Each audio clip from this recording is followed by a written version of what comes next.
dufite teme ivuga ngo ubuzima bwubahisha Imana, kubaho ku buryo twubahisha Imana. Bible studies zacu rero z'iyi minsi nk'uko nababwiye zizibanda kuri ibyo ngibyo. Ubu turimo turareba ubuzima bw'umuntu wahesheje Imana icyubahiro. Buriya niba hari umuntu, nk'uko nabibabwiraga ubushize, niba hari umuntu Imana igomba rwose kuba yishimira, buriya njya mbwira abantu ko hari abantu Yesu agomba kuba yicara mu ijuru, yabareba akavuga ngo mva, ndanezererwa kubona uriya muntu naramupfiriye, amaraso yanjye ntiyapfuye ubusa. Kandi reka mbabwire, nushaka kuzabaho ubuzima buhesha Imana icyubahiro, ujye utekereza ko buri kintu cyose ukora ugikora Imana ikureba, sibyo? Utekereze yuko ikintu cyose ukora ugikora Imana ikureba. Hanyuma nujya kugikora wibaza iki kibazo ngo ubu iyi Imana indeba yumva iri proud of me, ibi ndimo gukora Imana indeba iranyishimira? Mbabwije ukuri, nimutangira gutekereza gutyo muzabona ukuntu ubukristo bwanyu buzahinduka. Njye murabibabwira hano nuko rero njyewe ndatangara cyane. Uzi ko n'ibintu simple, ariko naje gusanga ariko imitekerereze y'abantu imeze. Ibintu byoroshye iyo utabikomeje ntabwo abantu bemera ko bikomeye. Kera twiga muri universite hari departement ya mathématique na physique. Umwarimu aza gutanga ikizamini cy'imibare, kimwe mu bibazo yashyizemo ashyiramo rimwe guteranya na rimwe egal. Mubyemere cyangwa mwe kubyemera, ku banyeshuri 40 bari muri iryo shuri, abatsinze icyo kibazo ntabwo barenze 3, kuko bose bihutiye gukosora mwarimu. Babati byari byose hagomba kuba hari ikintu mwarimu yibagiwe, bakajya bamanika, ariko mwarimu nta kintu wibagiwe, ngo niba ubona hari icyo nibagiwe ugikosore.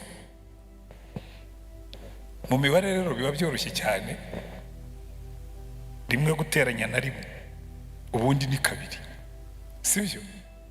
N'umwana wo muri primaire wiga mu wa mbere icyo kibazo yari kugisubiza, ariko cyatsinze abantu. Kubera iki? Iyo ibintu utabikomplitse abantu bumva bitari kuri niveau yabo. Abantu benshi tujya duhura, ndababwira nti ngewe kimwe mu bintu bituma ntajya mu byaha nuko Imana indeba. Hamwe nabwo ariko pastor ngo vraiment ngo ugira ibintu by'amafilosofi, nabwo rero se ikintu gikomeye muri ibyo ni iki? Wemera ko Imana ibaho? Urabyemera? Mwemera ko Imana yumva? Mwemera ko Imana ireba? None se ubwo ikintu gikomeye mu niki? Umuntu akakubwira ngo ibyo bintu ngo hari igihe ngo bikugora. Nabwo ni nowe, ntumbwire ko bikugora. Bikugora biti? Mbwira ukuntu bishobora kukugora niyo waba uri umuswa, niyo waba uri umusazi. Cyakora uri umusazi ho wabikora, ko nyamuna abasazi bambaye ubusa neza agakuramo byose akigendera byose. Kubona umusazi ariruka mu muhanda yambaye ubusa buri nta n'ikindi yashyizeho, kabwira ngo uriya ni umusazi. Rero njye mbibwira abantu nkabwira nti ibyo ari byo byose ntabwo ari ubuswa, kuko abaswa ntabwo bajya bakora ibintu byabakoze isoni. Ushobora kuba umuswa wakira mu ishuri nkatsindwa, amanota akambana make, ariko ntabwo nzambara ubusa mu muhanda abantu bandeba. So kugira ngo wambare ubusa abantu bakureba, nuko ugomba kuba ufite ubwonko budakora neza. Noneho umunsi muzabyumva nkuko ndimo kubibabwira, mukumva ikintu cyitwa kugendera muri presence y'Imana, gukiranuka bizoroha. Kuko abantu bakunda ibintu biri compliqué, ngo kuzura umwuka. Nkavuga nti muzitegereze muri Bibiliya abantu buzuye umwuka nibo bagoye nk'ubudushwirire. Samusoni yari yuzuye umwuka. Umunsi Samusoni yaguye, Dalila yamwogoshe Samusoni yuzuye umwuka. Ikibikubwira niki? Yafashe umusatsi wa Samusoni awuzirika ku nkingi. Samusoni yikumuye rimwe, inkingi arayishikuza, umwuka yararimo. Bamaze kumwogosha nibwo umwuka yagiye. So umuntu nakubwira ngo niwuzura umwuka ngo uzanesha ibigeragezo, it's not true. Niwuzura umwuka, umwuka yavuga ukumvira. nibwo uzanesha ibigeragezo. Ariko icyoroshye utanuzuye n'umwuka cyangwa abantu ariko kukimwirushya, ngewe aho kugira ngo nitugatuge ntegereze igihe nzavugira mu ndimi nkatigita, ngewe nakwimenyereza ko Yesu ari muzima gusa. Icyo cyonyine nkabanza nkabwira umutima wanjye ngo umutima wanjye ujye wibuka iteka ryose ko Yesu ari muzima. Namba 2, ujye wibuka iteka ryose ko Yesu andeba. Iyo umaze kubyinjiza muri wowe bigahinduka automatic default thinking, ibindi byose birahagarara. Turabyumva kimwe? So, ubuzima bwubahisha Imana bugira amahame abugenga, ntabwo ari ibintu bikomeye. Ariko iyo utangiye gutekereza, niho natangiriye, noneho tuhite twinjira ku buzima bwa Pawulo. Iyo utangiye gutekereza yuko Imana ikureba, reka mbatere story imwe hanyuma twinjire mu nyigisho. Umwana umwe mu bana banjye kera yigeze kumbwira, yiga muri nasari, arambwira ngo papa, ngo ndashaka ko kuri visiting day ari wowe uzaza kunsura. Bagiraga ibyo bita VD cyangwa visiting day ku ishuri, ngo kandi nuze uzaze muri ya Prado y'Igitare. Ahubwo se kuki ushaka ko ari uzaza kugusura? Ngo ndashaka ko abana twigana ngo bazamenye ko wa mugabo ujya ubwiriza kuri televiziyo ari papa. Simple. Babibone ko wa mugabo babonye ku cyumweru abwiriza kuri televiziyo ari papa. Noneho tekereza, iyo twebwe dufite Imana ari papa, ishema twagombye gukuramo n'ishema yagombye kudukuramo nayo. Kagivuga ngo that's my son. Uriya mureba, burya ni Imana yakoze kuri Yobu ari nacyo cyamuteje ibibazo. Ngo Satani yagiye, ngo abana b'Imana bagiye gushengerera, ngo na Satani nawe azamo. Noneho Imana yirata Yobu ngo wamubonye umugaragu wanjye Yobu ukiranuka muri byose, ntiyakunaniye se? Satani bimurya mu mutwe, uramwirata Yobu. Ngo reka nkubwire, uriya nubwo umurata ukavuga yuko ari igitangaza, nta butangaza bwe si wowe wakunda, ni biriya bintu wamuhaye. Ubundi se ninde utirahira uwamugabiye? Nyemerera nkore kuri iriya mitungo ye n'abana be, urebe ko atakwihakana. Ariko Imana yari izi Yobu, yavuga ngo ngaho ugenda ubikore. Ngo Satani arakubita, abana bapfira rimwe, bagendera rimwe n'indogobe n'ingamiya n'indi mitungo. Hanyuma yo baravuga ngo inkuru barazimubwira zikurikiranye, uzi inkuru zikurikirana zose ari mbi. Aravuga ngo fayine, Uwiteka yari yaramuhaye, Uwiteka arishubije, Uwiteka himbazwa. Satani asubiye gushengerera, Imana imukora ku itama ngo wamubonye se umugaragu wanjye Yobu, ngo wibwiraga yuko nkundira ibyo namuhaye, ngo byose wabitwaye, arangije arakomeza aranyirata. Satani ataba ayobewe ikize, arabizi neza yuko buri ubwo akiri muzima, ejo bundi azongera atera inda, abyara umwana, azongera akore, imitungo igaruke. Nyemerera noneho mupararize n'ubuzima. Imana iramubwira ngo noneho genda ukore ku buzima, ariko ntukore ku bugingo. Mu yandi magambo, ibyo ukora byose, kuko Satani arabishoboye, aje akanteza ibisazi, ngo byaba byarangiye nyine akora nk'abasazi. Baramubwira ngo genda ukore ku buzima, ariko ntukore ku bugingo. Mu yandi magambo, ntumwambure ubushobozi bwo gukonekitinga n'ijuru, ntumwambure ubushobozi bwo kwibuka ko ndiho. Satani ngo aragenda mukubita igisebe kiva ku mutwe kigera ku birenge, ku buryo nta n'umurimo yashoboraga gukora, kuko no kwishima byaramunaniye. Akajya yishimisha urujyo, kuko iyo yishimishaga urutoki yababaraga ahantu habiri icyarimwe. Yababaraga urutoki akabara naho yashimye, akajya akoresha urujyo. Noneho Satani, murebe ubugome bwa Satani, aragenda yinjirira mu mugore, aramubwira ati ariko ubwo uracyakomeye ku Mana, tuka Imana nurangiza upfe. Yo baramubwira ati uvuze nk'umugore w'umupfapfa, ati jyewe iyi Imana niyo yanyica nzapfa nkiyizera. So Yobu yarinze ageza at the end avuga ngo icyo hari ikintu kimwe nzi, umucunguzi wanjye ariho kandi umunsi umwe nzamubona, amaso yanjye azamwibonera n'ayanjye saa yundi.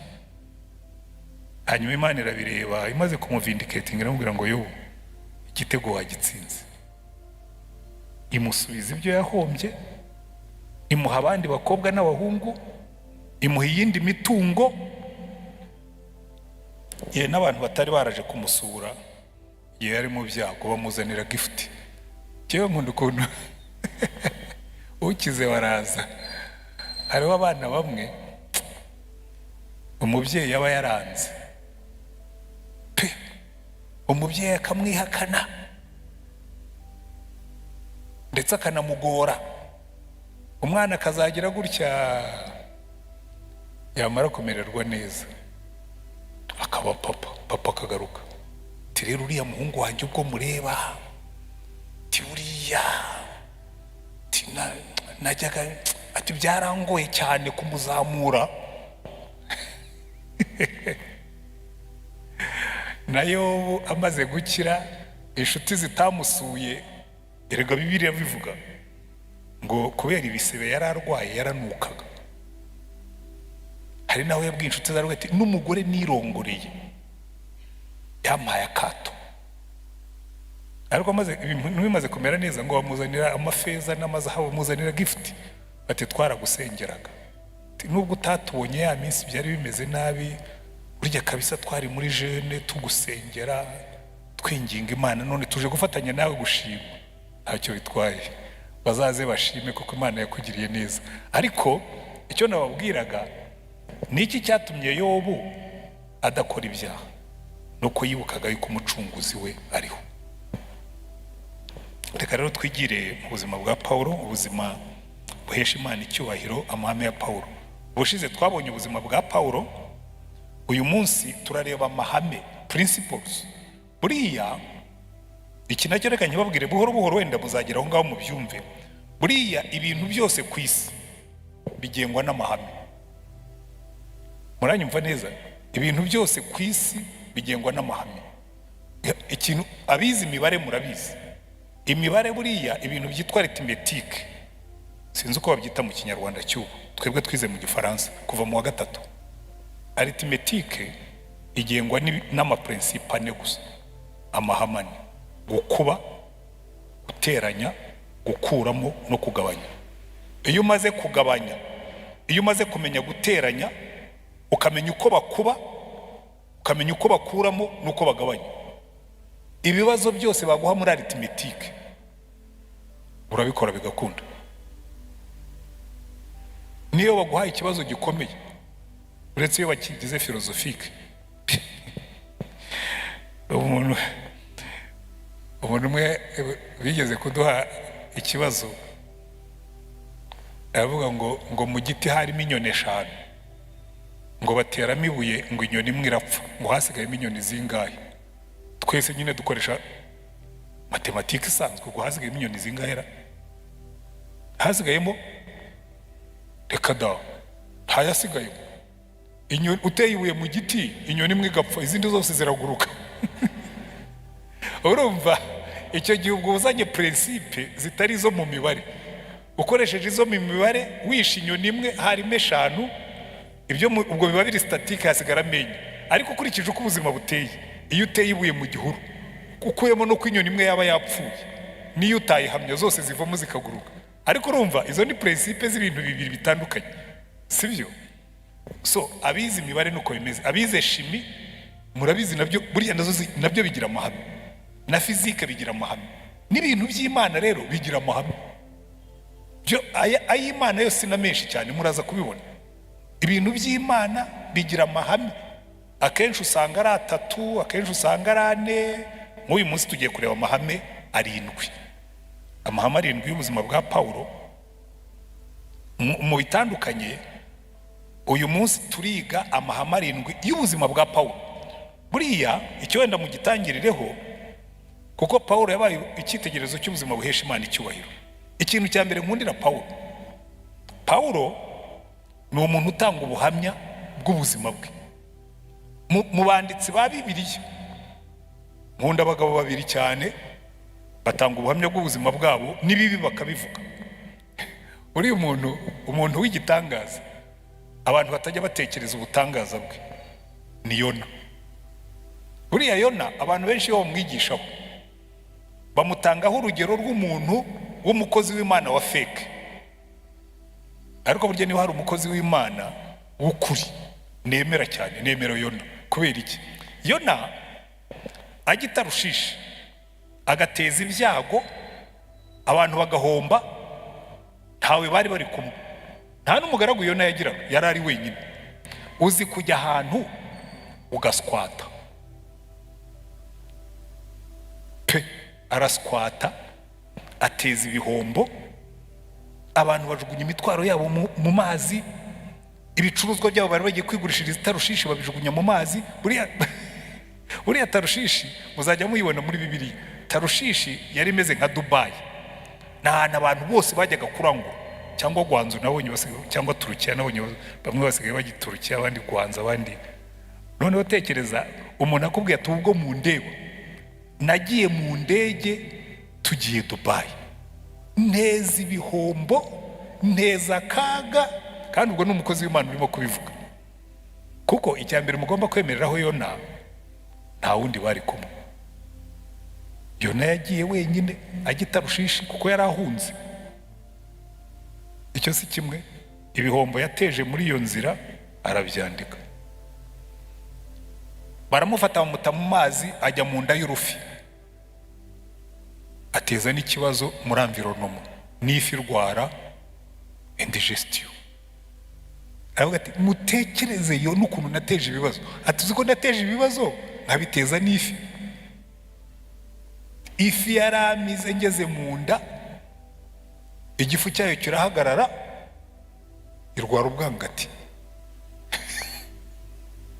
iranduka. Erega buriya iriya story ushaka kugira ngo uyumve nuko wagombye kuyisoma.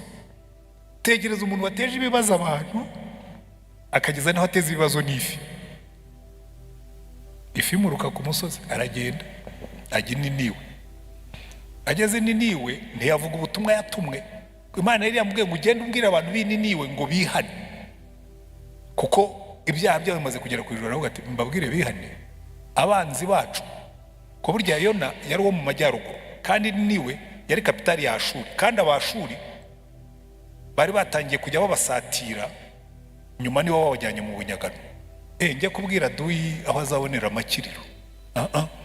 Aragenda avuga ubutumwa bw'iterabwoba ati ndababwira abantu b'Niniwe iminsi 40 nta buye rizaba rigeretse ku rindi. Aravuga turabona akakagawara nagatumye kubwira abantu kwihana, none karimo karabatera ubwoba. Imana iravuga iti sawa, ibyo utakoze reka mbyikorere. Nkoresheje amagambo wavuze, Imana iramwuzuriza. Yona yigishije nk'abangilikani bamwe. Hari abantu bigisha kumva ari buze guhamagara abanyabyaha bakihana, yarangiza ngo ndarangije rero ngo muhaguruke dusenge. Yamaye urarangije ntacyo ukoze. Reka mbwire muri mwebwe bajya bavuga ubutumwa, hari abantu barangiza nabi, akarangiza ntacyo ahamagariye abantu gukora. Nkunze kubibwira iyo nigisha aba preachers, nkabwira ngo ni nk'umukinnyi uzamukana umupira, atarazamutse Tasiyani aragiye aracenze Tasiyani ageze imbere y'izamu, ntituzi ikimubayeho.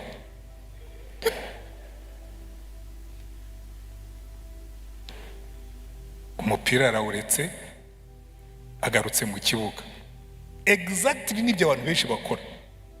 Uracenze ugeze imbere y'izamu gushyiramo igitego.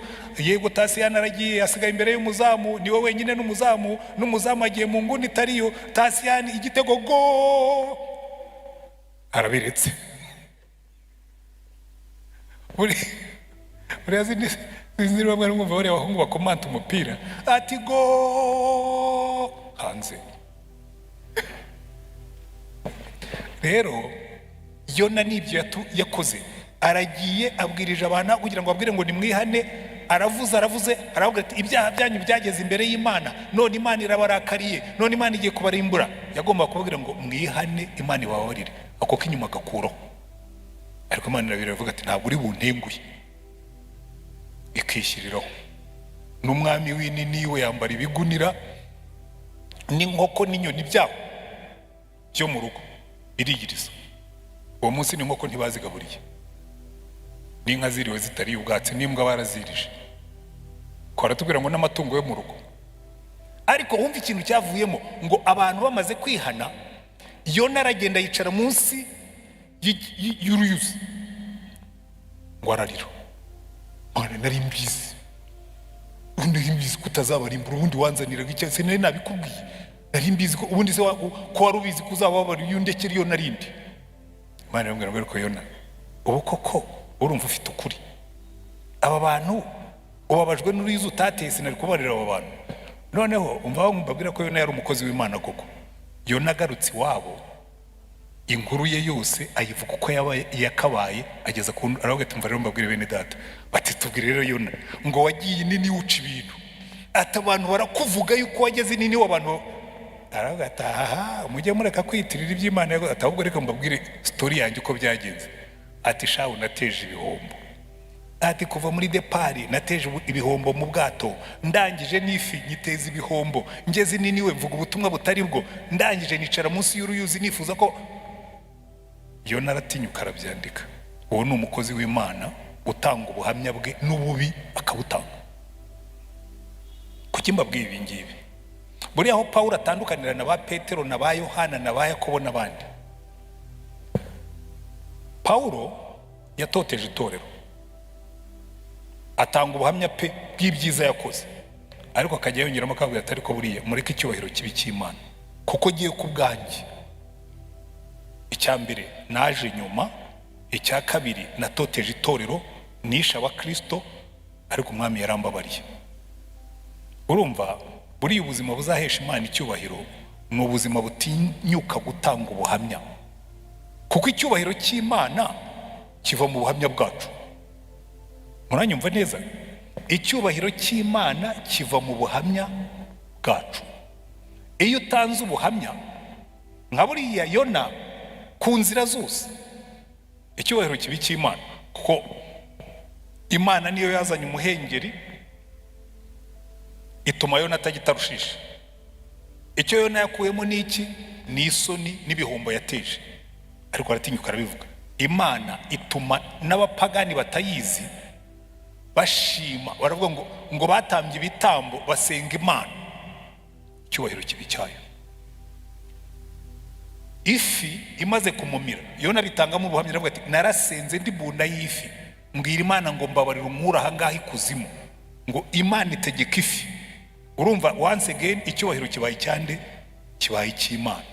Ageze Niniwe avuga ubutumwa bw'igice, ariko Imana iramwuzuriza. Abantu b'Niniwe barihana, Imana ihabwa icyubahiro. Nanone icyubahiro kibi cy'Imana. Ubuhamya niyo bwaba ari ubw'ibibi wakoraga, butangiye ku buryo Imana ihabwa icyubahiro. Amen. Pawulo rero yari umuhanga w'ibyo. Ibyo twarabibonye ubushize, ariko ndagira ngo principe ya mbere imwe y'ubuzima buhesha Imana icyubahiro ni ubuzima bufite ubuhamya kandi butanga ubuhamya. Sibyo? Ubuzima bufite ubuhamya kandi bugira bute? Butanga ubuhamya. Kimwe rero mu kintu twabuze muri kino gihe, cyewe ndibuka tugikizwa, twari twaraciye ibintu, twatangaga ubuhamya. Umuntu agahagarara imbere y'abantu akavuga ati rero jyewe ubu ngubwo mundeba nari umunyabyaha. Hari nubwo njya mbivuga hano abantu bakampara umarike, ariko pastor uri umuntu mukuru, ntukavuge ko wari umunyabyaha. Njye mvuga ko nari iki? Icyubahiro kibi cy'Imana, ko nari umunyabyaha, Yesu arangiza. Ariko muri kino gihe n'ubu namwe mwicayemo hano, wahagurutse abantu akababwira ati ariko ngwino uhagarare hano tubwire icyo Yesu yakoze mu bugingo bwawe. Umuntu aragenda agashaka ibyiza, akakubwira ati ubwo ndeba ubu ngubu Yesu yangiriye neza, Yesu yampaye inzu, Yesu yampaye imodoka, Yesu yampaye ahomba, Yesu yampaye amashuri. Ibyo ntabwo ari ubuhamya bw'ubuzima, ni ubuhamya bw'ibitangaza. Abantu ntibakihana. tugomba gutanga ngo ubuhamya buhesha Imana icyubahiro. Buryo ubuhamya buhesha Imana icyubahiro nubwo umunyabyaha wakijijwe mu ijuru bakishima. Aho iyo waguze imodoka n'abapagani barazigura, iyo wubatse inzu n'abapagani bubaka ni nziza kuturusha, iyo wabonye diploma abapagani benshi bafite ama PhD. Ikintu cya mbere kinezeza Imana, gihesha Imana icyubahiro, ni ubuzima bufite ubuhamya bw'ibyo yakoze, bw'ibyo Yesu yakoze mu buzima bwabo. Mwambwiye ngo amen. Ariko ndaje nihute hanyuma mugire umwanya wo kubaza ibibazo. Hanyuma Paulo rero aho abera igitangaza, Petero yihakanye Yesu, we ntiyigeze atoteza itorero. Ariko nusoma inzandiko ebyiri za Petero, nubonamo ahantu na hamwe avuga yuko yihakanye Yesu, nta na hamwe. Bariya bigishwa bandi ba Matayo bari bahari, yewe na Mariko yari ahari, yihakana Yesu bakamutererana. Ntawe uzabibona mu nzandiko zabo. Yewe Yakobo yari umuvandimwe wa Yesu kandi yaramupingaga, we na bene se bandi. Muzabisome neza, nta hantu namwe uzabona Yakobo avuga ati rero yewe uyu mugabo mureba ndimo guhamya, ubundi naramupingaga, twanavaga n'indimo, ariko twabanaga tubona ari fake, twajyaga tunamukerenza. Ntabwo uzabona Yakobo yivugaho ibyo bintu, agomba kuba discreet, akabihisha. Rero kenshi natwe aho mbabwira ngo ubuzima buzahesha Imana icyubahiro ni ubuzima bwibuka aho Yesu yagukuye, ukagira ubuhamya kandi ugatanga ubuhamya. Yesu yaravuze ngo nutinya kumpamiriza imbere y'abantu, nanjye nzagira isoni zo kuguhamya imbere ya Data ku munsi w'amateka. So iyo ni principe ya mbere. Principe yitwa ubuhamya. Hari ubuhamya dutangisha amagambo, hari n'ubuhamya dutangisha ibikorwa byacu. Kuko hari igihe, ngere kuri icyo noneho cy'ubuhamya, hari igihe ubuhamya dutangisha umunwa bwicwa n'ubuhamya bw'ibikorwa. Alo, muranyumva neza? Hari igihe ubuhamya dutangisha umunwa ukabwira abantu tubungubu rero kera nari umunyabyaha, Yesu aramfata, arambohora, arankiza. Ukavuga ati burya ni kanaka nawe burya yarakijijwe. Na ya manyanga yirirwamo, na bwa busambanyi bwe burya nawe atanga ubuhamya. Hari abantu batanga ubuhamya, noneho ubuhamya bwabo bugakora damage, bukagira ingaruka mbi kuruta kutabutanga. Kubera iki? Kuko ubuzima bwabo buvuguruza ibyo bavuze. Ariko reka nibwirira abantu mujya mugaragara hano, cyane cyane abakorari mugaragara kenshi, n'abacaci hodenizi. Nuzumva kwambara ikanzu y'ubucaci hodeni cyangwa guhagarara hano ugafata microphone bivuguruzanya n'uburyo ubaho, ujye ubireka. Reka mbabwire impamvu. Jewe buriya kimwe mu bintu cyatumye ntinda gukizwa ni bene ibyo bintu. Hari n'umunsi twagiye iwacu ku musozi aho tuvuka, tujya kubabarira abaporoso batubujije gukizwa kubera ubuhamya bwabo. Kubaragaragara batanga ubuhamya, ariko tukababona bakora ibintu twe twari abakatolike. Noneho nkura nzi yuko abaporoso icyo bita ubuhamya ari gamboloji, ari amagambo gusa. N'umuntu yajya ambwira ati ndakizwa, nta mujye munkuraho amagambo. Maze gukizwa nagiye kubabarira umusozi wantindije gukizwa. Kubera iki? Nabonaga abahungu baririmba n'abakobwa bamanuka, nkabona basambana mu bihuru, mu cyaro ho basambanira no mu bihuru, bagatwara n'inda kandi baririmba. Abazi buriya ibintu ntabwo ari byo, ni ibinyoma, ni ibintu by'ibigambo gusa abantu baba bavuga. Kugeza igihe nasomye Bibiliya nihurira na Yesu, naho ubundi iyo ntahura na Yesu nta murokore n'umwe wari kunyemeza iby'agakiza, byari gutwara igihe kirekire. Kubera iki? Hari igihe amagambo tuvuga avuguruzanya n'ubuzima bwacu, abatubona bikababera igisitaza. Niyo mpamvu rero Paulo yaranditse, ubwo twinjiyemo, turacyari ku ngingo ya mbere y'ubuhamya. Ihame rya mbere ry'ubuhamya mu Baroma ibice 2, Abaroma ibice bibiri, Pawulo aravuga ngo ku murongo wa 17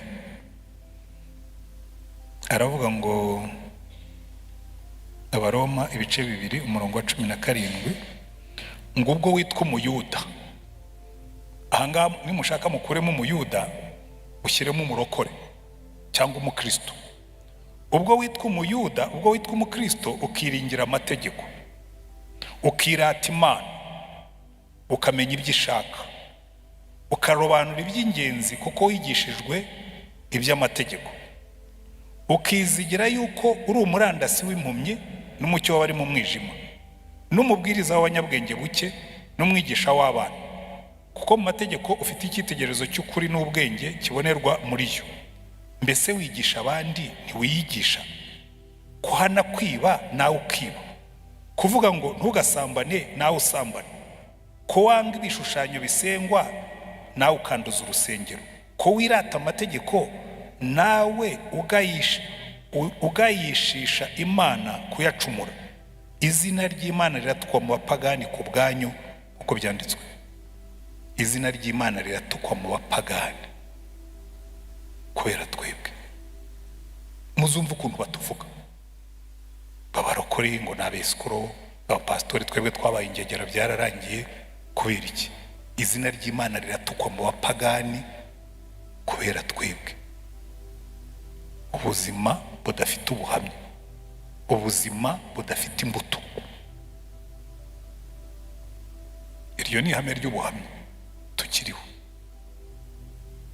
Kugira ngo tuzabeho ubuzima buhesha Imana icyubahiro, nuko tugira ubuzima bufite ubuhamya. Icya mbere, ubuhamya bwo guhamya ibyo Yesu yadukoreye. Icya kabiri, kwera imbuto zikwiriye abihane. Utubonye wese akavuga ngo Imana ihabwe icyubahiro ku bw'aba bantu. Mujya mubyumva, hari abantu bashima Imana kubera twebwe, kavuga ati mwumvise mu cyumweru cy'amatorero shingiro, abantu bakavuga ati twaje hano, abantu bo mu itorero shingiro batwereye imbuto, bambayeho ndwaye, baransuye mu rugo, barangaburiye. Ubwo buhamya bukurura abantu benshi. Kera muri Fadazi, ntabwo ari kera cyane ariko ni no muri iyi myaka ishize, twigeze kujya gushyingura umwe mu bafadazi, turamuterura. Abagabo baterura isanduka, twambara amakoti yacu n'amakaravati ya Fadazi Union, tumugagaramo. Undi mugabo wari waravuye mu bintu byo gusenga aravuga tumva, nabonye abagabo bateruye uriya mugabo, nanjye ndagaruka mu itorero umunsi napfuye, kandi nabo umufadazi nanjye bazanterure. Icyo rero ninda kubabwira, hari igihe ubuhamya bwacu bukurura abantu nk'uko ubuhamya bubi bwacu bubirukana. Ubuzima buhesha Imana icyubahiro bwera imbuto nziza. Reka nsoma amagambo Yesu yavuze ashimangira ibyo ngibyo, hanyuma tujye ku ngingo ya kabiri, kuko amahame turi burebe ni menshi, hanyuma mbasigireyo umwanya wo kubaza ibibazo. Murabona ubu nahinduye sitire y'ukuntu twajyaga dukora.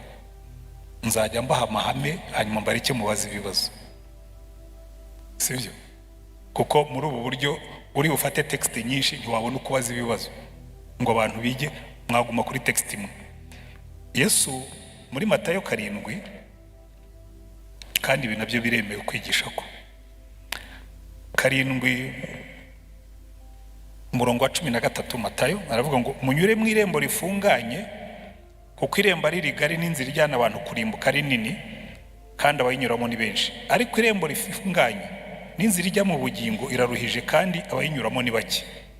Mwirinde abahanuzi b'ibinyoma bazaho muri basa n'intama, ariko imbere ari amasega aryana. Bivuga ngo afite ubuhamya bw'inyuma, ariko numwegera soon, very soon azakwereka aho habera mubi cyane. Muzabamenyera ku mbuto zabo. Mbese hari abasoroma imizabibu ku mugenge, cyangwa imbuto z'umutini ku gitovu? Nuko igiti cyiza cyera imbuto nziza, naho igiti kibi kikera imbuto mbi. Igiti cyiza ntikibasha kwera imbuto mbi, kandi n'igiti kibi ntikibasha kwera imbuto nziza. Igiti cyose kitera imbuto nziza kiracibwa kikajugunywa mu muriro. Nuko muzabamenyera ku mbuto zabo. ahangaha yarakoresheje ikigereranyo, noneho imirongo ikurikiyeho arayisobanura. Aravuga ngo umuntu wese umbwira ati mwami mwami, si uzinjira mu bwami bwo mu ijuru keretse ukora ibyo data wo mu ijuru ashaka. Benshi bazambaza kuri uwo munsi bati mwami mwami, ntitwahanuraga mu izina ryawe, ntitwirukanaga abadayimoni mu izina ryawe, ntitwakoraga ibitangaza byinshi mu izina ryawe?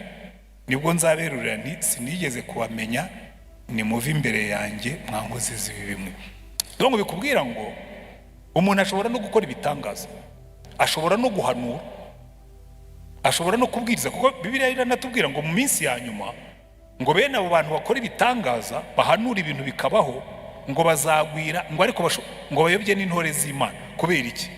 Na Satani arahanura, si uteza ibyago se? Afite kuza akakubwira ati mbonye ugira aksida, wakwigira imbere akagukubita aksida kuko yaguteza amadayimoni, wakwikubita hasi ati umuhanuzi yari yabivuze. Ariko akakubwira ati kuba umuntu yahanuye ikintu kikaba ntibivuga ko akorera Imana, muzabamenyera ku mbuto bera. Si bo barimo kutubyarira ibyo bintu nari nibo kuvuga. Umuntu arahanura, yamara guhanura ati shyira miliyoni hano, kandi arabizi neza ko Imana yabitubujije. Yaravuze ngo mwaherewe ubuntu mutangire ubundi. By the way, abarimo kunyumva mwese, mwaba muri hafi cyangwa muri kure, umuntu uzagusaba amafaranga kugira ngo agusengere, uzagusaba amafaranga kuko yaguhanuriye, ujye uyamwima, ujye uyamwima, aguhanurire narangiza yigendere, ayiriye.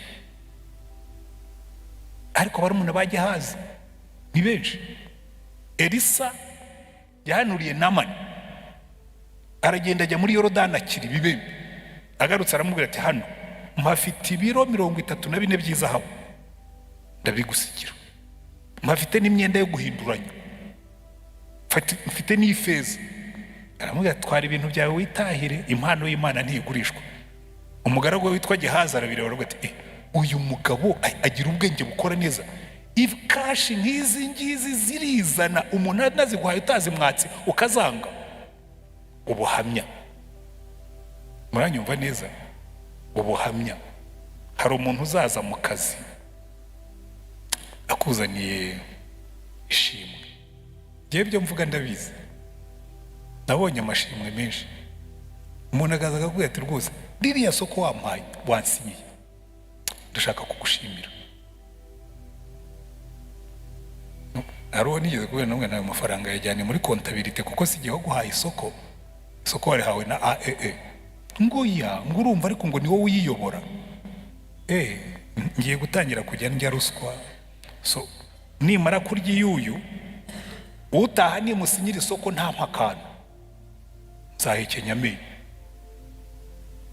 Hari abantu kubwira ngo ariko ibyo ntacyo biba bitwaye, biragitwaye, biba bikwicira umuco. Yesu uzasanga arimo kuguhereza amafaranga, nubwo akubwira ngo ni gift, azumva yuko ari wowe wibwirije akayaguha, cyangwa azumva ko wari wayamusabye. Mujye mwanga icyaha n'igisa nacyo. Icyaha n'iki gite n'igisa nacyo. Nabaha n'izindi ngero nyinshi ariko reka ngarukirizaho. Uko Yesu yatubwiye nibyo Paulo yavuga ngo izina ry'Imana, ubuzima bufite ubuhamya. Reka twigire ku ihame rya kabiri twihute, ubuhamya bwa Paulo, noneho ari we tureba. Ikintu cya mbere nacyo nigeze kukivugaho, ihame rya kabiri. Ubwo buhamya buzava muri iri hame rya kabiri, ubuzima bufite Yesu nk'umucunguzi n'umwami. Ubuzima bugize bute? Bufite Yesu nk'umucunguzi n'umwami. Bishaka kuvuga iki? Kugira ngo uyigire Yesu nk'umucunguzi, nuko ubanza ukemera ko uri umunyabyaha. Buriya nicyo kintu Paulo yari afite. Akaba ati nari umunyabyaha, nari mubi nyuma ndetse ko natoteje itorero. Banza wemere ko uri umunyabyaha. Abantu benshi barabwira ngo ariko ibyo ntawe utabizi, ntabyo muzi. Ni ukuri, ntabyo muzi, mwarabyumvise. Ko warabyumvise ntabwo bivuga ko bizi. Erega mbere kuko bikora. Kera tukiri abanyeshuri muri segonderi, rero no muri universite twarabikoraga. Twakundaga kwigana, tukakunda kwigana ariko njye nari narabibonye kera, twajya kwigana akaba ari jyewe wigisha. Uzi icyo bivuga? Iyo ari we wigishije ibyo mwize urabimenya. Noneho ngeze aho ndibuka hari abanyeshuri twajyaga twigana kandi bari inshuti zanjye, ahubwo nariko reka mbereke, buriya mwebwe muba mwishuka ntabwo muba mwiga, reka jyewe njye mbaha exercice. Yewe nagize umugisha, ubundi section nizemo yitwaga rate science, nakundaga imibare kandi narayumvaga. Ahubwo nti reka mbereke ko tubigenza, nzajya mbaha exercice muzikore, mujye hariya ku kibaho uyikore, nze kugukosora nkwereke aho bikunanirira, mufashe kuharenga. Ngo yajye ubikora, twe tuzajya twandika. Ahubwo no, iyo mbikoze mukandika mwibwira ko mubizi ariko ntabyo muzi. Buriya rero no mu bintu by'ubukristo niko bimeze. Abantu benshi barakubwira ati Yesu ndamuzi, ahubwo ayo ushobora kumuzi ngo ariko ngo ninde utazi ko ari umunyabyaha? Reka mbabaze ikibazo, uzi kurwaye, sibyo? Bakabwira ati iyi ndwara urwaye rero yica vuba, ariko umugisha ugize imenyekanye hakiri kare, n'uyu muti yo iranakira. Bavuga ngo ngo ntacyo, ngo buriya ngo cyane cyane wenda tuvuge ko bakubwira ati cyakora kugira ngo unywe uyu muti, cyambere ugomba kubanza ukareka byeri n'ibintu byose birimo alukoro, ukareka imigati n'ibintu byose birimo isukari. Munagata ubwo se nzasigara n'igiki? Ubu renda kumbwira ko ngiye kujya nywa icyayi kitagira isukari? Ubu nzareka kurya gato, ndeke kurya keke, ndeke kunywa byeri, ndeke kunywa fanta? Oya, ubuzima bwawe bwahagaze, ugahitamo kwikomereza. Umuntu umeze gutyo mwamwita iki? Yabyumvise ko indwara yica, yabyumvise ko umuti uhari, ariho agahitamo gukomezanya nayo kugira ngo atarekura ibintu bikeya biryoshye ubuzima. Adimini, ndabona ufite microphone iruhande rwawe, nshishiriza muri abo bantu bambwira, umuntu ukoze gutyo mwamwita iki? Cyangwa nawe use wakwihereyeho? Namwita umwiyahuzi. Wakwita? Namwita umwiyahuzi. Woze n'umwiyahuzi? Mwamwita sawa, yaba ari umwiyahuzi ntacyo. Reka dufate wewe wamwita ngo iki? Harimo no kugira ubwenge buke. Harimo n'ubwenge buke. Wenda turekera aho ngaho, sinshaka kubitindaho. Reka mbabwire ikintu rero, niba tuvuze yuko ngo harimo ubwiyahuzi n'ubwenge buke, noneho tekereza isi yuzuyemo abiyahuzi, kuko Bibiliya tubwira ngo ibihembo by'ibyaha ni urupfu, ariko impano y'Imana muri Kristo Yesu ni ubugingo buhoraho. Ariko abantu bagahitamo ibyaha kubera iki? Ntabwo bemera ko ibyaha byica. Ni ukuri, ntabwo baba babyemeye. Iyo baba babyemera yuko babizi ko ibyaha byica, ntabwo babigumamo. Abantu bemera ko ibyaha biteza agahinda, yewe ni nabyo nirirwamo, niranwa n'abagabo n'abagore, ukamubwira ariko ubwo ntabwo ubona ko urimo kwihemukira? We warabyaye, ufite abana, ufite urugo rwakugoye kubaka inzu uyigeraho, mufatanya mu runduro nyubukire mu bugeraho, none waremye umuriro utazima iwawe kubera inshoreke idafite icyo yongeraho. Ngo yangwa ariko urumva wanze kureka fanta kandi bakubwiye ko umuti ni ubwenge buke, ni ubwiyahuzi. Siko bimeze se? Buriya rero kumenya Yesu nk'umucunguzi nicyo bivuga, kubanza kwemera ko ibyaha ukabivamo, kandi ukamenya ko n'ibyo wakoze byose byarihiriwe, Yesu akaba umucunguzi wawe. Dore ahananira abantu rero, kandi ariho havamo n'ubuhamya, kwemera Yesu akaba umwami w'ubuzima bwawe. Kuko icyo gihe Yesu yabaye umwami w'ubuzima bwawe, ube mumbabarire comparaison ngiye gukoresha, uba umeze nk'ihene baziritse ikiziriko. Ihene baziritse ikiziriko bakayijyana ku isoko, iba ari iya nyirayo, arayitwara yikurure, nijya guca iruhande ayikurure, nijya kujya hirya yikurure ayitware. Nanze gukoresha comparaison, njya mbona buri munsi iyo ngenda mu muhanda mu gitondo, burya haba utuntu twinshi. rero kuri iyi myaka yanjye nyine iyo ushaka kwikorera siporo ugenda abantu bataraba benshi mu muhanda, kuko cyane cyane iyo uri na pasitori abantu benshi baba bashaka kukuramutsa, bashaka gutundi nkagenda kare. Rero hari abantu mpura nabo banshimisha, abantu baba batwaye imbwa za bashebuja, kabona umuntu akabwa aragafashe aragenda kagakomeje kugira ngo kataza kujya mu muhanda.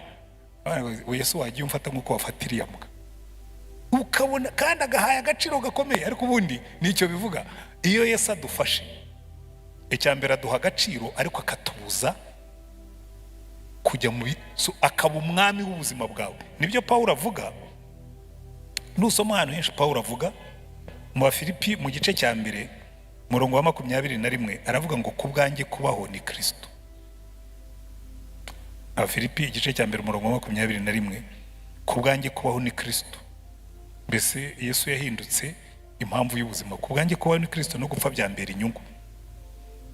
Iryo ni ihame rikomeye cyane. Ariko icyo nkunda cyane kurutaho, Abefeso ibice 2 akakunda gakunda cyane. No pa Abefeso Abagalatiya. Mvuza Abefeso kuko niho nari ngeze ntambika njya mu Bagalatiya. Abagalatiya ibice 2 umurongo niho hasamarayizinga neza, mbese haduha incamake y'ibi navugaga. Aravuga ngo nabambanywe na Kristo, ariko ndiho, nyamara sijya uriho, ahubwo ni Kristo uriho muri jye, umucunguzi wanjye. Akagufata ugahinduka amarongo ye. Mu isezerano rya kera hari amagambo bakoresha anshimisha cyane. Hari ahantu Imana ibwira Abisirayeli ikavuga ngo nimunyumvira mukagendera amategeko n'amateka yanjye ngo muzambera amarongo. Ariko iyo urebye mu Cyongereza bavuga ngo you will be my treasure, muzampindukira possession. Muri Maraki niho bakoresha iryo jambo ngo muzaba amatungo yanjye. Ariko Pawulo aravuga ati jewe rero ubwo mundeba ubu ngubu nari narapfuye, nabambanywe na Kristo, sijya uriho, ni Kristo uriho muri jyewe.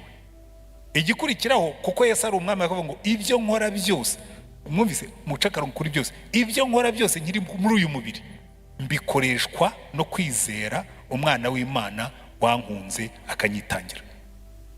Hesha Imana icyubahiro. Haleluya. Ibyo nkora byose nkiri muri uyu mubiri bikoreshwa no kwizera umwana w'Imana wankunze akanyitangira. Iyo rero umaze kugera kuri icyo kigero, ubu uwo nguwo nyine nababwiraga muri Maraki, hari amagambo meza nkunda muri Maraki ibice 3 umurongo wa 16 baravuga ngo abantu bubahaga Imana, maze abubahaga Uwiteka baraganiraga, Uwiteka agatega amatwi akumva. Haleluya. Abantu b'Imana bakicara bakaganira, biga ijambo ry'Imana. Imana ikavuga ngo nimunyandikire bariya abantu. Ngo iyo batangiye kuganira ibyanjye, ngo Uwiteka agatega amatwi akumva, nuko igitabo kikandikirwa imbere cye cy'urwibutso rw'abubahaga Uwiteka bakita ku izina rye. Uwiteka nyiringa baravuga ati bazaba banjye umunsi nzakoreraho, bazaba amatungo yanjye bwite. Niho nakuraga bya bigereranyo by'amatungo ameza ariko nanjye kuvuga ngo n'amabi ntacyo mpfa n'imbwa. Abikundira imbwa rwose, nabonye abajene muri kino gihe musigaye mukunda imbwa cyane cyane nini, ariko n'abafite twa tundi dutoya natwo ntacyo bitwaye. Ubwo nuko baba bazikunda. Niyo Imana ikavuga ngo aba bantu bazaba amatungo yanjye bazaba amatungo yanjye bwite, nzabababarira nk'uko umuntu ababarira umwana w'umukorera. Ubwo nibwo muzagaruka mukamenya gutandukanya abakiranutsi n'abanyabyaha, abakorera Imana n'abatayikorera. Amahame. Haleluya. Reka tujye ku ihame rya 3. Iryo hame rya 2 ni ubuzima bwiyeguriye Yesu, akaba umucunguzi wawe, ukava mu byaha, akaba umwami wawe, ukagenda wezwa kuzarinda upfa kuko kureba. Yego mbabwira abantu mugenda mubundabunda ntabwo muzi mukoze ibyo umwami yabategetse byabatwara iki. Umuntu arifata ukabundabunda, ukava ahangaha wagera Ngoma, tubigere byose madamu ntabwo azi ko ndi hano, urabundabunda se bambe ngo amaso y'Imana yahungere. Iyo wamenye Yesu nk'umucunguzi n'umwami, nta nubwo wirirwa ubundabunda. Nigeze kujya ahantu mu nguni, ahantu hariya mu byaro by'iyi, buriya Kigali igira ahantu habamo n'imisozi, ukazamuka ruguru za Jabana, mbona y'irogi hirya iyo, kirabona nk'iyi rogi ubibona abakiriya bavuye bajyayo, arabwira ati ubwo rero we wibera mu isi y'abakiranutse, ati bene izi rogi, ati isaha ebyiri, ati zishyura nk'ijoro ryose yo muri hoteli zifite abakiriya, ati kandi haza benshi ntibavahe, abanyabyaha babundabunda. Arabinsobanurira neza, ndavuga nti abo n'abatazi ko Yesu areba. Ntacyo mujye mujya mu marogi uzihisha umugabo cyangwa uzihisha umugore, kuko nta mugabo ujya atajyanye n'umugore, ariko ntabwo uzihisha amaso y'Imana. Maze nuza hano ntuzirirwe ubundabunda, uzabyihorere, kuko Imana izabikureba ivuga ngo uri mu biki.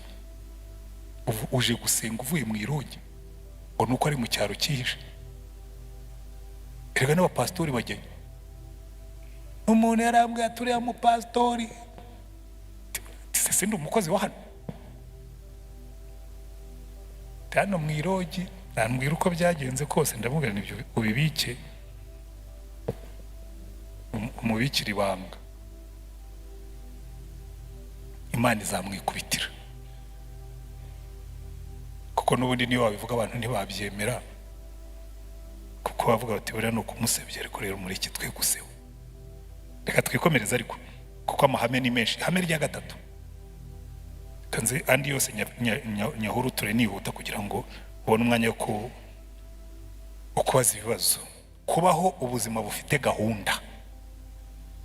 Paulo buriya icyatumaga agira imbaraga, uyu mugabo yari umuhanga pe, kandi yari umukozi w'Imana. Aravuga ngo yewe Paulo mbaho ubuzima bufite gahunda. Umva ukuntu abivuga, kandi buri ikintu ibyo ndimo kubabwira mu bifate mu bikomeze. Nushaka guhesha Imana icyubahiro, wige guha ubuzima bwawe gahunda, we guta igihe.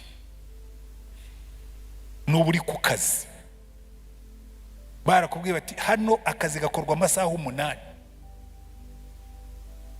hari ahantu nigisha,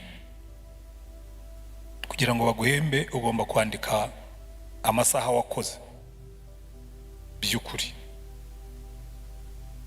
Ntabwo ari wakubwira ngo, ntabwo bagutegeka, uba ufite amasomo wigisha, ariko kugira ngo baguhembera amasaha wigishije, amasaha wakoze. Hari ayo wigisha, hari ayo gutegura, hari ayo gukosora abanyeshuri, hari ayo kugira gute. Naricaye ndabibara, noneho ko hari ahantu batanga avanse, none umwe mu badimini baho arambwira ati ko utaraka amafaranga yawe. Narabaze nsanga ni 20% ntarayigeza. Ko 20% iminsi maze gukora naba mbeshye. Arambwira ati sungu koko, ati se ko bandi, ndavuga ngiye ntabwo ndabandi, ntabwo ndi wo mu bandi, reka nzabanze nuzu nzakreminga ibyo nakoze, kandi bibarika, nshobora no kujya imbere y'Imana nkayibwira Imana, se ntiwabibonye mbibara. Noneho birangiye ndabara nsanga amasaha nashyizemo arenze ayo nemerewe gukreminga. Ndabona nta kibazo, aya ngaya ndayareka ko ntacyo ntwaye. Icyo nshaka kubigisha ni iki: jya ugira ubuzima bugira gahunda kandi bufite no gukiranuka, ku buryo udatekinika ngo ubeshye.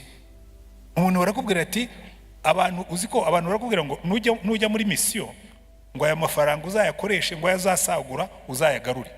Abantu bagatekinika, uzi kubona urimo gutekinika ibyo utariye, ukabishakira fagitire, umuntu akabikwandikiraho, ariko ntabyinjize muri mashine ye kugira ngo nawe bitazamuteza ikibazo.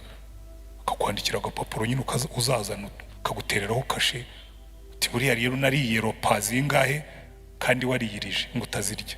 Niwe uyiriza ujye uyagarura, ujye urya ibigabuye. Ariko ibyo mvuze ubwo mutangiye kunyanga, ndabizi, ndabeshyara. Umuntu aragavura, umufundi yigeze kungavura kandi ari mwene data.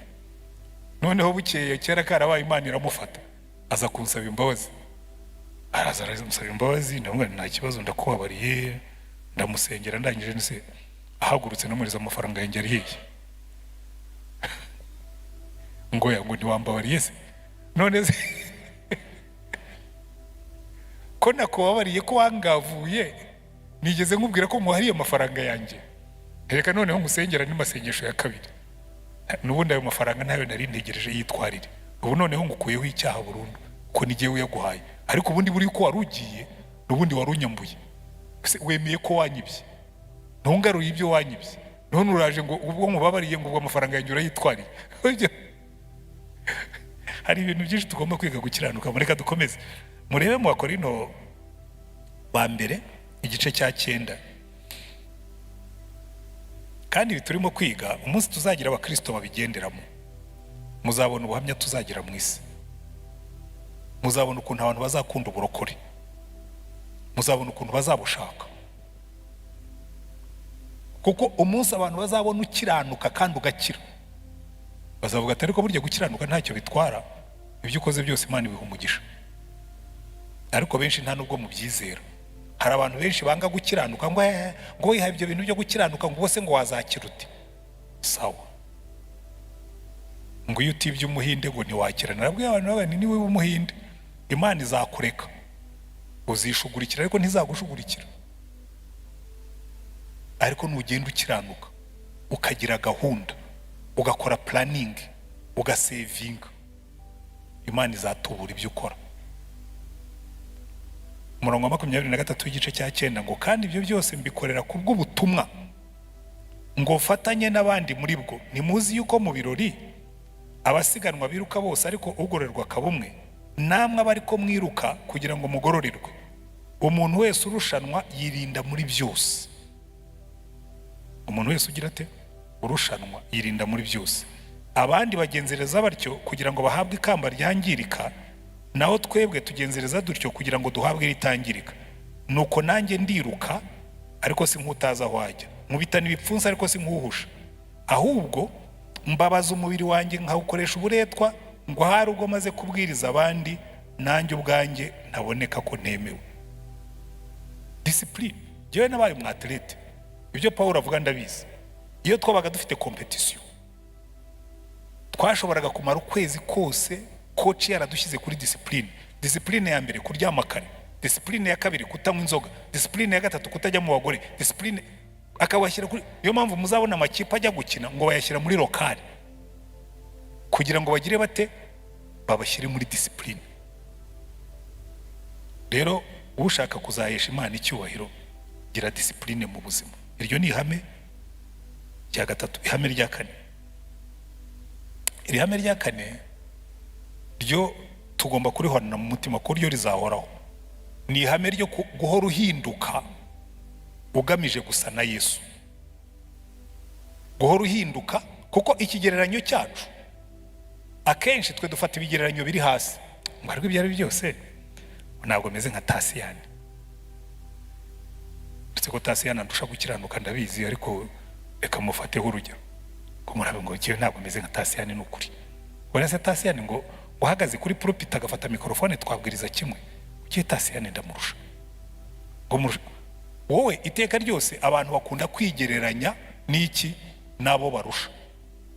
Uzumve n'abanyarwanda iyo ndwara turayirwaye, usanga twigereranya n'abanyekongo, usanga twigereranya n'abarundi, ngo uzambuke Akanyaru urebe uko aho kwambuka Akanyaru ugiye kureba yuko i Burundi hakiri za nyakatsi, uzafata indege ujye Singapore cyangwa ugiye Korea y'Amajyepfo, uzagaruka warahindutse mu mutwe. Hari igihe twe twigereranya n'abo turusha aho kwigereranya n'abaturusha. Rero twebwe Imana igipimo yagishyize hejuru kugira ngo tuzajye dukomeza tuzamukira avuga ngo mugomba gusa na Yesu. Intego yo gusa na Yesu iyo uyigumanye mu buzima bituma utirara. Njya nkunda umuririmbyi ahimbye ndimo ndashaka gusa nawe Yesu umucunguzi, ariko haranagira ngo akavuga ngo nyamara sinsa nawe bose barabizi, mukiza mwiza umfashe se nawe by'ukuri. Paulo nababwiye ko ariwe twafasheho icyitegererezo mu Bafilipi ibice 3 aravuga ngo ubu rero jyewe intego zanjye nazishyize hejuru. Tumaze kubona aravuga ati jyewe umubiri wanjye ngukoresha discipline, ngukoresha uburetwa ngo ntazamara kubwiriza ubutumwa hagaragara yuko nanjye ndi disqualified, yuko ngayitse. Kandi nta kintu kibabaza nko kubona wararushye, ariko rasi twajyaga turirimba kera yajya kuvuga ngo waba wararuhiye iki uramuzi utabonye Yesu waba wararuhiye iki. Rero Pawulo aravuga ati jyewe umubiri wanjye ngukoresha uburetwa ngo ntamara kubwiriza ubutumwa agaragara yuko ntemewe. Ariko yarangiza akavuga ati ariko ibi ngibi kugira ngo mbishobore n'ibyo bitabayeho jyewe ndashaka gusa na Yesu. Abafilipi ibice 3 umurongo wa 7 aravuga ngo nyamara ibyarindamo yanjye nabitekereje ko ari igihombo ku bwa Kristo, ndetse n'ibintu byose mbitekereza ko ari igihombo ku bw'ubutunzi butagira akagero aribwo kumenya Kristo Yesu. Kubw'uwo nahombye ibyanjye byose, ndetse mbitekereza ko ari amase kugira ngo ndonye Kristo, kandi mureke ko ndi muri we ntafite gukiranuka kwanjye kuva mu mategeko, ahubwo mfite ukuzanwa no kwizera Kristo, ariko gukiranuka kuva ku Mana guheshwa no kwizera, kugira ngo mumenye. Umva iryo jambo, kugira ngo menye n'imbaraga zo kuzuka kwe no gufatanya n'imibabaro ye no kujya nshushanywa no gupfa kwe, ngo ahari ngere ku muzuko w'abapfuye. Si uko maze guhabwa cyangwa ngo mbe maze gutunganywa rwose, ahubwo ndakurikira kugira ngo mfate icyo Kristo yamfatiye. Bene data, sinibwira yuko namaze kugifata, ariko kimwe cyo nibagirwa ibiri inyuma gasingira ibiri imbere, ndamaranira kugira aho dutanguranwa ngo mpabwe ingororano yo guhamagara kw'Imana muri Kristo Yesu kwavuye mu ijuru. Aya magambo nari kuyarambura, ariko ndacyafite ayandi mahame nshaka kurangiza kugira ngo mbasigireyo umwanya. Uhora ushaka guhinduka ugasa na Yesu, ngo menye n'imbaraga zo kuzuka kwe, menye ngaragare ndi muri we. Urumva iyo passion ya Yesu. Hanyuma ihame rya 5, si rya 5, ihame rya 5, ubuzima buyoborwa n'umwuka wera, akaba ari utegeka ibyawe byose. Pawulo aravuga ngo jyewe mu Bagalatiya 5, akaba ariho mpera ndagenda nsubira inyuma. Aravuga ngo Bagalatiya 5 umurongo wa 16, ndavuga nti muyoborwe n'umwuka, kuko aribwo mutazakora ibyo kamere irarikira, kuko kamere irarikira ibyo umwuka yanga, kandi umwuka yifuza ibyo kamere yanga, kuko ibyo bihabanye nicyo gituma ibyo mushaka atari gukora atari byo mukora. Ariko niba muyoborwa n'umwuka muba mugitwarwa n'amategeko. Muyoborwe n'umwuka. Hanyuma mu Baroma ibice 8 ndimo ndababwira amagambo nkunda Pawulo yavuze, niyo mahame ye. Aravuga ngo erega buriya umurongo wa 14 w'igice cya 8, ariko reka mbere kuwa 8, umurongo wa 8 w'igice cya 8 mu Baroma aravuga ngo erega burya bari mu butware bwa kamere ntibashobora kunezeza Imana. Abari mu butware bwa kamere ntibashobora kunezeza Imana. Hanyuma umurongo wa 9 agace kanyuma kavuga ngo ariko umuntu wese utagira umwuka wa Kristo ntaba ari uwe. Hanyuma hakunda uriya wa 14 cyane ngo abayoborwa n'umwuka w'Imana bose nibo bana b'Imana, kuko mutahawe umwuka wo batubasubiza mu bwoba, ahubwo mwahawe umwuka ubahindura abana b'Imana, udutakisha uti aba data. Umwuka w'Imana ubwahamanya n'umwuka wacu ko turi abana b'Imana, kandi ubwo turi abana bayo turi n'abaragwa, ndetse turi abaragwa b'Imana, turabaraganwa na Kristo, niba tubabarana nawe ngo duhanwe ubwiza nawe. Umwuka wera niwe udushyiraho icyo kimenyetso gituma duhesha Imana icyubahiro. Amen. Kuko iyo ugendeye mu mbuto z'umwuka Imana ihabwa icyubahiro. Ihame rya 6, ubuzima bwubakiye ku ijambo ry'Imana. Nushaka guhesha Imana icyubahiro, ubuzima bwawe ujye ubupimira ku ijambo ry'Imana. Jewe ikintu njya nshimira Imana, Imana yanyoboye neza. Nkikizwa amahame menshi nayafashe ntazi ko ndimo kuyafata. muri bibiliya yanjye natunze bwa mbere barayibye mu 2000. iyo nari naragendeyeho kuva 1984 nkizwa kugeza mu 2000, imyaka 16. iyo bibiliya narayikundaga, yabaga mu kabaga kagahu nakuye muri Madagasikari, narayigendanaga kuko mu gihe cya genocide nari nyitwa. Ibindi bintu byose narabitaye, byinshi nakoze byose, ariko hari ibyo twatwaye. Iyo baga yanjye nayigendanaga mu ijosi, irimo bibiliya n'indirimbo n'ikayi. Twagera ahantu nabura icyo yicaraho igahinduka intebe, twagera ahantu naryama ikaba umusego. Hanyuma mu 2000 barayiba, bibye ako kabaga, niba baragira ngo mbikamo amafaranga, barabijyanana. Ubwo uwayitwaye ndamusengera ngo imbaraga z'umwuka zari zirimo zizamufate, hazaba umunsi tuzahura yarakijwe avuga ati uyu mugabo namwibye bibiliya nyisomye ndakizwa. Kuko nanjye nakijwe nsoma bibiliya, ntabwo ari iyo ngiye, ariko nakijwe nsoma bibiliya. Rero muri bibiliya yanjye nari nanditsemo ngo guhera uyu munsi icyo bibiliya yita cyiza nzacyita cyiza, icyo yita kibi nzacyita kibi. Aro icyo bibiliya yita cyiza jya ucyita cyiza, kuko ni kubwo Imana ivuga. Icyo yita kibi ucyite kibi, ubuzima buhita bworoha neza. Ubu hari ibintu mbwira nkabwira ntoya, ibyo mumbabarire rwose ntabwo nabikora kuko Imana ivuga ko ari bibi. Hari umuntu mwicarana akavuga, hari ubwo njya mbwira abantu nkabwira rwose mwibuke ko Zaburi ya mbere kiri muri bibiliya, cyazaca kunegurana mu nzu z'abarokore Imana yahabwa icyubahiro. Hari umuntu mwicarana mu minota 5 akabakubwiye n'aba abantu bose uzi. Kubera iki? Akanwa ke ntikogejwe amaraso. Ibyo bibiliya yita bibi mu byite bibi, ibyo yita byiza mu byite byiza. Ariko kugira ngo ibyo bishobore no gutura muri iri jambo, Pawulo bivuga neza ngo ijambo rya Kristo ribabe muri gwiriye rifite ubwenge bwose. Ariko nkakunda ukuntu avuga mu Baroma igice cya 1 umurongo wa 16, kavuga ngo erega ubutumwa bwiza ntibunkoze isoni, ngo kuko ari imbaraga y'Imana ihesha uwizera wese gukizwa, uhereye ku Muyuda ukageza ku Mugiriki. Ijambo ry'Imana ntirinkoze isoni, kuko ari imbaraga y'Imana. Ahandi yandikiye Timoteyo aramubwira ngo Timoteyo, ibyo byo tuzabibona ubundi. Aramubwira ngo Timoteyo, ngo kuva mu buto bwawe wamenyaga ibyanditswe byera, ngo kuko ibyanditswe byera byose byahumetswe n'Imana, ngo kandi bigira ubushobozi bwo kwigisha umuntu no kumwimiza ibyaha bye no kumuhanira gukiranuka, ngo kugira ngo umuntu w'Imana aba ashyitse afite ibimukwiriye byose, ngo akore imirimo myiza. Mu yandi magambo ahesha Imana icyubahiro. Timoteyo wa 2 ibice 3 umurongo wa 15 kugeza ku wa 17. Hanyuma turagana ku musozo. Irindi hame, kuzirikana ko hari umunsi tuzagaragara imbere y'Imana. Hari umunsi tuzagaragara imbere y'Imana. Pawulo akavuga ati buri muntu wese azimurikira imitwaro ye, kandi buri muntu wese azahembwa bakurikije ibyo yakoze.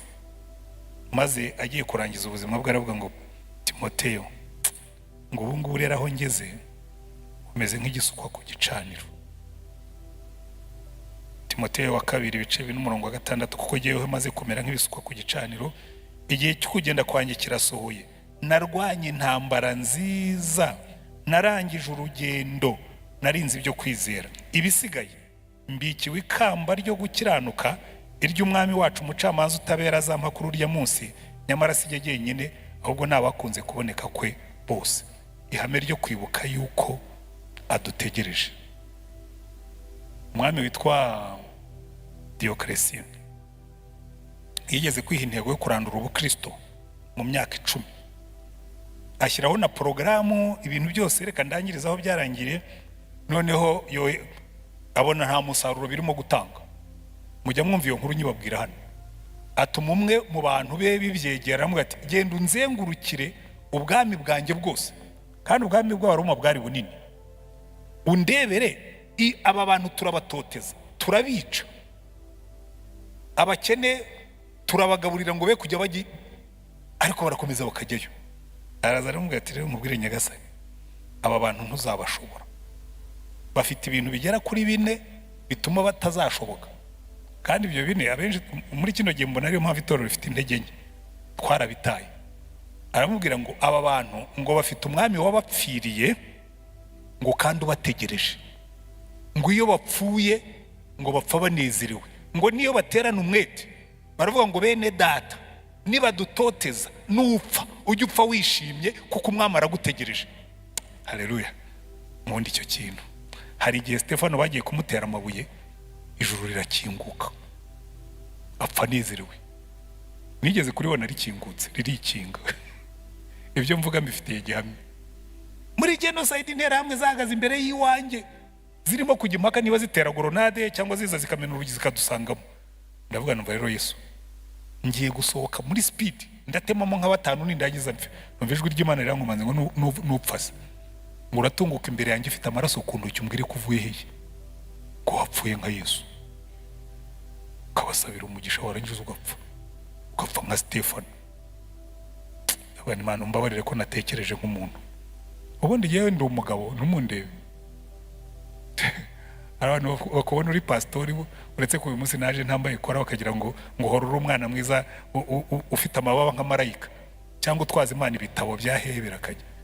Jewe ubundi ntunza agatoki uretse ko Yesu agenda arimo kugenda ngorora, ko ntunza agatoki sinigeze ndwana mu buzima bwanjye, ariko sinkunda agasuzuguro. Mu buzima bwanjye ntabwo nigeze ndwana, ntabwo nigeze mprovoka intambara, ariko nanga agasuzuguro. N'icyo gihe nari nkoza amahano kandi nari gupfa nziza amaherere. Mana we bibimparire, namaze gusenga mvuga ni Mana none ubamereho umugisha mbasabira umugisha nindagize mfe, numva Karachinikovi iravuze bati ni inyenzi sha. Bari abana barakabaho niba bakiriho simbiza, ariko uwabaye muri iriya ntambara afite imbunda Imana ijya imuha umugisha iteka ryose. Iyo nibutse inkotanyi zisabira umugisha, kuko iyo zitaza mu minota 5 nari kuba napfuye n'umuryango wanjye. Ubwo mbasabiye umugisha mba nkoze nabira. Ariko icyo nababwiraga si icyo. Hari igihe ijuru icyo gihe naricaye maze kwemera ko mpfuye, numva amahoro ntigeze menya, mvuga nti ndagiye tu. Mu minota mike ndaba ndimo gukomanga ku muryango w'ijuru, imbundi iravuga none ndacyari hano. Ijuru ryarakingutse rongera ririkinga. Najyaga mbwira Imana nimaze Yesu uzambabarire nimpfa nzasanga uhagaze ku muryango nka Stefano, kuko Stefano ngo yabonye Yesu ahagaze iburyo bw'Imana. Abwiye abantu ati muhaguruke Stefano araje tumwakire. Ariko mbwira Imana ngo umva Yesu ubyumve n'ubu ndabivuze, umunsi napfuye nzasanga uhagaze ku muryango. Nta kintu kizanezeza nko kubona Yesu. Ariko umuntu wumva bivuga umuntu aba yararetse kugira ngo akurikire Yesu, bigera aho ngaho bikagukundisha kuzamubona. Imana ibahe umugisha. Pawulo aravuga ngo mbikiwe ikamba ry'ubugingo iry'umwami wacu umucamanza utabera azampa kuri urya munsi. Ngo ariko si jyewe jyenyine, natwe twese twicaye mu hano. Mwambwiye ngo amen, ariko ko ari mwebwe mbwira. Hanyuma icyanyuma, ubuzima budacogozwa n'ibibazo.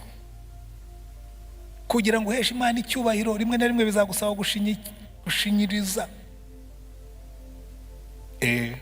Kuko Satani ni umuhanga.